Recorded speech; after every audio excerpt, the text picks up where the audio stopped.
Hello दोस्तों, आज के वीडियो में आपको बताने जा रही हूँ शेख खलीफा का जीवन परिचय। जैसा कि हम सब जानते हैं, शेख खलीफा का निधन हो गया है। उनके बारे में हम थोड़ी बातें करेंगे। उनके परिवार में कौन कौन है, उनका जन्म कहाँ हुआ, उनकी शादी किससे हुई, उनकी पत्नी का नाम क्या है और उनके जो है नेटवर्थ जो था, इनकम था, खर्च था, वो सारी बातें करेंगे हम। चलिए आज बात कर लेते हैं शेख खलीफा के जीवन परिचय के बारे में। शेख खलीफा का जीवन परिचय। शेख खलीफा ने 3 नवंबर 2004 से संयुक्त अरब अमीरात के राष्ट्रपति और अबू धाबी के शासक के रूप में कार्य किया।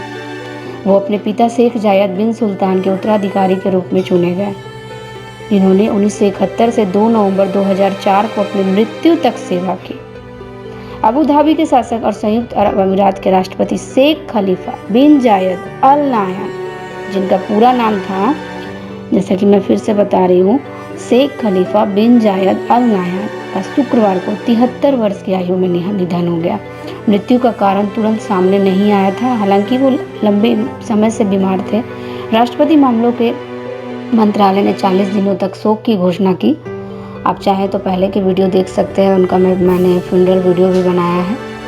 और 40 दिनों तक राष्ट्रीय ध्वज जो है झुका रहेगा। अबू धाबी के पूर्वी क्षेत्र में जन्मे वो शेख जायद और महामहिम शेख हैसा बिन मोहम्मद बिन खालिद बिन जायद अल नाह्यान के सबसे बड़े पुत्र थे। उनका विवाह जो है वो महामहिम शेखा शमसा बिन्त सुहैल अल मजरूई से हुआ था। उनके 8 बच्चे थे।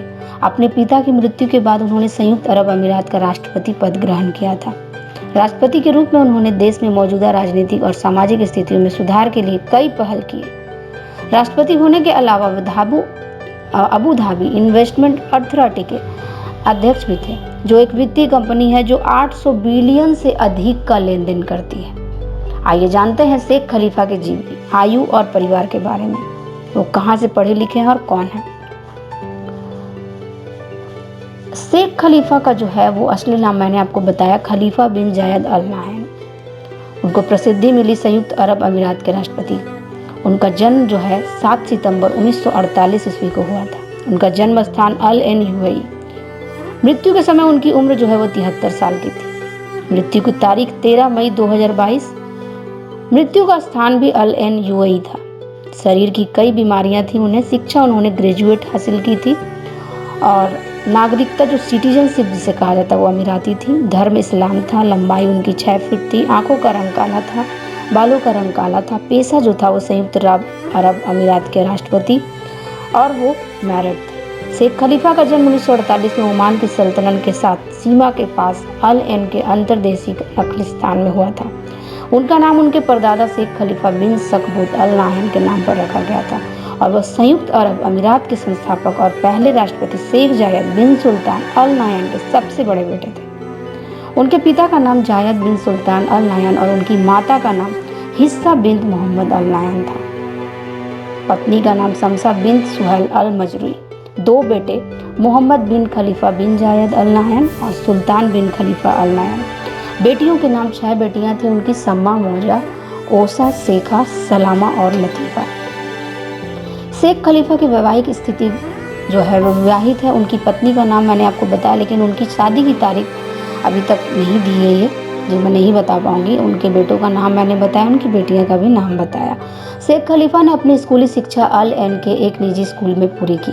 फिर उन्हें अपनी उच्च शिक्षा के लिए रॉयल मिलिट्री अकादमी शहर में भर्ती कराया गया था, जहां उन्होंने स्नातक की पूरी पढ़ाई की। उनका मार्गदर्शन उनके दादा शेख मोहम्मद बिन खलीफा, उनकी दादी शेख सलामा और उनकी माँ ने भी किया था।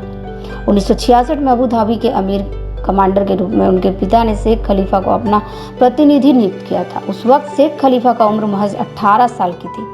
उन्होंने अपने पिता की सरकार के मुख्य कार्यकारी नेता सहित कई पदों पर कार्य किया। फरवरी 1969 में अबू धाबी का क्राउन प्रिंस बनाया गया और बाद में उन्हें रक्षा विभाग का प्रमुख नियुक्त किया गया। उन्होंने अबू धाबी रक्षा बलों के विकास की निगरानी भी की, जो बाद में संयुक्त अरब अमीरात सशस्त्र बलों का केंद्र बन गया। 1971 में शेख खलीफा बिन जायद अल नाह्यान को अबू धाबी का अमीर या शासक और रक्षा और वित्त मंत्री बनाया गया। कैबिनेट आवंटन के द्वारा 1-2 साल में उन्हें उप प्रधानमंत्री का पद भी दिया गया। 1974 में अबू धाबी कार्यकारी परिषद के अध्यक्ष बने। उन्होंने बड़े सुधारों का नेतृत्व किया और अबू धाबी को एक आधुनिक शहर में बदल दिया। उन्होंने आय का एक स्थिर स्रोत सुनिश्चित करने के लिए 1976 में अबू धाबी निवेश प्राधिकरण की स्थापना की। आज उन्हें देश की रक्षा क्षमताओं और उनकी संस्थाओं का श्रेय दिया जाता है। वह 1976 में संयुक्त अरब अमीरात सशस्त्र बलों के उप सर्वोच्च कमांडर बने। 1981 में Abu Dhabi department of social services and commercial building की स्थापना की। उन्होंने 1991 में प्राइवेट लोन अथॉरिटी भी बनाई। नवंबर 2004 में अपने पिता की मृत्यु के बाद शेख खलीफा को 3 नवंबर 2004 को राष्ट्रपति के रूप में चुना गया। उनके पिता शेख जायद ने 1971 से 2004 तक राष्ट्रपति के रूप में कार्य किया था। उन्होंने अपनी विरासत को जारी रखने के लिए शपथ ली और देश के विकास और हित के लिए कई जरूरी परियोजनाओं पर काम भी किया। और दुबई में स्थित दुनिया का सबसे ऊंची इमारत बुर्ज खलीफा का नाम जो है वो संयुक्त अरब अमीरात के दिवंगत राष्ट्रपति के नाम पर रख दिया गया था। गगनचुंबी इमारत को मूल रूप से बुर्ज दुबई का नाम दिया गया था, लेकिन अबू धाबी और संयुक्त अरब अमीरात को संघीय सरकार ने दुबई को अपने कर्ज का भुगतान करने के लिए 10 अरब अमेरिकी डॉलर का उधार दिया था। संयुक्त अरब अमीरात के राष्ट्रपति के सम्मान में संरचना का नाम बदलकर बुर्ज खलीफा रखा गया था। शेख खलीफा संयुक्त अरब अमीरात के लोकप्रिय राष्ट्रपति थे। 13 मई 2022 को 73 वर्ष की आयु में कसर अल मुअज्जी अल एन संयुक्त अरब अमीरात में उनका निधन हो गया। कई वर्षों तक बीमारी से जूझने के बाद उनका निधन हुआ। उन्होंने दुनिया के सबसे अमीर सम्राटों में से एक माना जाता है। वह संयुक्त अरब अमीरात में सबसे अमीर अमीरात थे। उनकी कुल संपत्ति 18 बिलियन से अधिक होने का अनुमान है, जिनमें से अधिकांश अबू धाबी निवेश प्राधिकरण में उनके निवेश से आता है, जो अबू धाबी के अमीरात वाला एक जो है संप्रभु धन कोष है, जहां खलीफा राष्ट्रपति थे। उन्होंने 97.8 बिलियन बैरल तेल भंडार को भी नियंत्रित किया। माना जाता है कि अल नहयान परिवार के पास 150 अरब डॉलर की संपत्ति भी है। शेख खलीफा बिन जायद अल नहयान 2004 से 2022 तक संयुक्त अरब अमीरात यूएई के राष्ट्रपति थे। 13 मई 2022 को उनका निधन हुआ। शेख खलीफा का जीवन परिचय और निधन के बारे में मैंने आप सबको बताया, तो उम्मीद करूंगी मैंने सही जानकारी दी है। अगर इसमें कोई भी गलत जानकारी होगी तो मुझे क्षमा करें, और चैनल पर नए आए तो चैनल को सब्सक्राइब करके बेल वाले आइकन को प्रेस कर दें।